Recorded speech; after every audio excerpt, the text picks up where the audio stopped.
Hello everyone, Ace here, and today, well, I'm just gonna go ahead and say it. Despite the current buggy state of Cyberpunk 2077, particularly on consoles, the truth is that the game journalists were still wrong about the game. Cyberpunk 2077, at least on PC, is, in my opinion, an excellent game, despite the bugs, which, by the way, are nowhere near as severe on PC. But to fully understand what I'm talking about, let's look at the poster child example that is the GameSpot review, made by one Kelly Plague. An appropriate last name considering the impact that she has had on the industry, I must say. Now, no doubt many people who are watching this video will be well aware of the mistakes she made in her review, but to recap, in an interview before the review was even published, Kelly mentioned the facts that she didn't actually ever use the crafting system, as well as actively avoided side activities because she didn't appear to politically agree with them, despite having played no less than 50 hours of the game. In addition, there is of course the written review itself, and our point of interest is not actually the 7 out of 10 rating, but the things that are listed as the bad about Cyberpunk 2077. So allow me to go through this list with you from the top. First of all, the criticism that there's so much to do that isn't meaningful, so a lot of it ends up feeling superfluous. This can be taken as referring to very specifically some of the game mechanics, such as the aforementioned crafting system. However, having spent some time actually playing the game myself, I can safely say that not only is Kelly wrong about the crafting mechanics, but right now you could even argue that they are quite overpowered currently, and could use some balancing. In fact, I should mention that the items you craft tend to scale with your level in terms of their quality, even if you haven't really invested points into the crafting tree of perks. Another thing I should mention is the fact that Kelly openly admitted as well that she never really shopped much in the game either. And while I will admit that there are plenty of good items that you can get from looting or simple exploration, as well as the aforementioned crafting, there are some genuinely good pieces of equipment that can pretty much only be acquired through purchase, such as for example the epic tier fortified ankles, which you can only buy from Fingers MD. And going back to the crafting mechanic for a moment, I should mention that it is entirely possible to break the game's economy by buying consumables to disassemble for components, and then using these components to craft more items that you can sell. And again, you can make tons of money doing this without even really investing in the crafting skill tree in the first place. So you can imagine just how much better it gets once you do start investing in that skill tree. Now, had she argued that the crafting mechanic was pretty poorly balanced, she would have a legitimate concern here. But since she has instead argued it is superfluous and not really effective, I think we could safely say that is an objectively wrong opinion, as a gameplay mechanic cannot possibly be both useless and overpowered at the exact same time. But to move on to the second and third points regarding the edgy aesthetic and political incorrectness of the game, these appear to be criticisms made by Kelly for no other reason than the fact that the game does not completely adhere to her own political values, which frankly no one really cares about, nor should they. And because Kelly's own personal political values should not matter to gamers out there or the gaming industry as a whole, I feel it is quite safe to simply disregard these 2 points as well. Which brings us to criticism point number 4, stating that the main story doesn't cohere with the rest of the game, with an urgency that's at odds with everything else. Which, if it is a criticism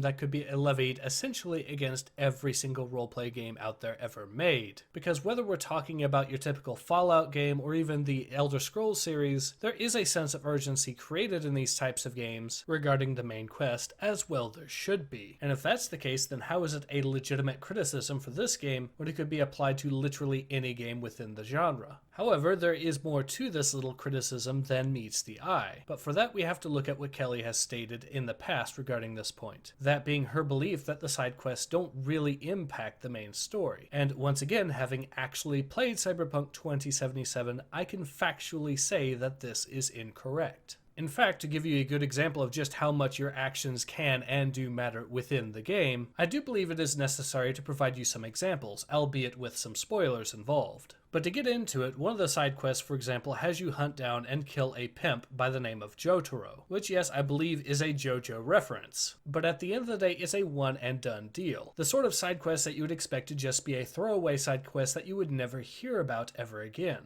But after doing that, I ended up going back to the main quest to help find a character named Evelyn Parker, which took me to another house of adult entertainment, in order to specifically interrogate the boss there. But because I had completed the Jotaro quest already, the game actually gave me an additional dialogue option that allowed me to easily intimidate this particular boss into giving me the information I want.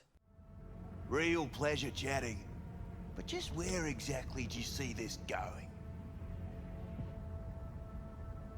Clouds is under Tiger Claw control, isn't it? That's none of your fucking biz. Guessing you heard about Jotaro Shobo? Shobo had an accident. What Shobo had was a very unfortunate meeting with me. Just happened to be his last. You wouldn't want this to be your last meeting, would you? Of course not. Never wanted to be anything like Shobo.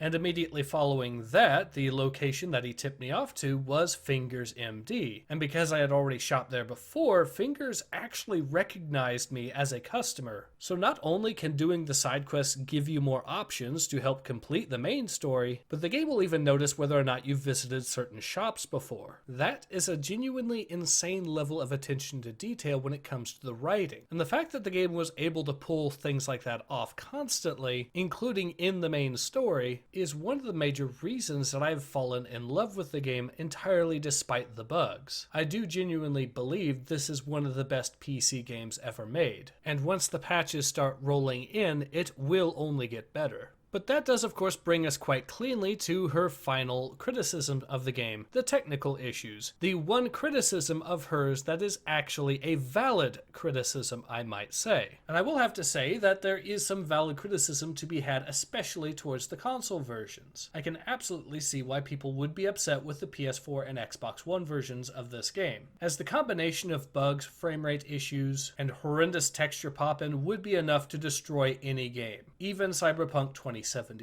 So console players are quite right to be angry at the game for this. Unfortunately, Kelly, and hardly any journalist for that matter, have actually reviewed any of the console versions of the game. So in other words, in their rush to try to gloat about how right they are, they've only further demonstrated just how incompetent they are instead. In other words, had these journalists actually done their jobs and provided valid criticisms, instead of complaining in the name of political correctness, gamers wouldn't actually be angry with them now. And had the game journalists decided to give the console versions any real attention, then they might have actually been well within their rights to gloat. But since they have failed in these 2 points very specifically, they have instead only further demonstrated themselves the fool. And not only that, but also outright superfluous to the current state of the video games industry. For these reasons, it is my opinion that overall game journalism does not actually add anything to the current state of the industry, and instead only brings harm to it, as mere redundancy would suggest that they aren't actively distracting everyone from issues that actually do matter when it comes to video games. And yet, here we are. Fortunately though, there does seem to be light at the end of the tunnel, as the current financial state of games journalism seems to be one of a steady downward spiral. So it only seems to be a matter of time before some of these more incompetent publications begin to run out of money and slowly but surely shut their doors. And while it is always unfortunate that people will be losing their jobs in this matter, I would have to counter that by simply saying that it was also unfortunate that many of these journalists simply chose not to do their jobs in the first place. In any case, this has been Ace. Hope to see you guys again soon. Take care. Ace out.